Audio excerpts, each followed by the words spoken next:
இந்த சிறிய ஹேம்பரில் ஒரு அப்பாவின் பெரிய பாசம் பேக் பண்ணிடலாமா? லாஸ்ட் மந்த் ஒரு கஸ்டமர் அவரோட பொண்ணு பர்த்டேக்காக என்கிட்ட ஹேம்பர் ரெடி பண்ண சொல்லி ஆர்டர் கொடுத்தாங்க. அந்த ஹேம்பர் அவங்க ஃபேமிலிக்கு ரொம்ப பிடிச்சிருந்துச்சு. அதனால இப்போ அவரோட அண்ணா பொண்ணுக்கும் பர்த்டே வருதுன்னு அதுக்காகவும் என்கிட்ட மறுபடியும் ஹேம்பர் ஆர்டர் கொடுத்துருக்காங்க. லாஸ்ட் டைம் நான் பண்ணி கொடுத்த டோரா தீம் அவங்க வீட்டில் எல்லாருக்கும் ரொம்ப பிடிச்சிருந்ததால இந்த வாட்டியும் அதே டோரா தீம்ல நான் ரெடி பண்ணியிருக்கேன்.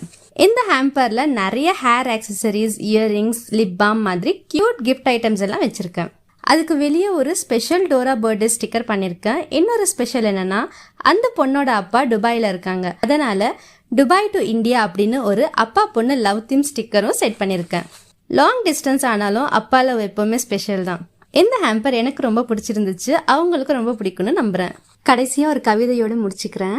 அப்பா என்றால் அவள் முதல் ஹீரோ, மகள் என்றால் அவரின் சிறிய உலகம். தூரம் இருந்தாலும் அவர்களின் பாசம் மட்டும் எப்போதும் அருகில்தான்.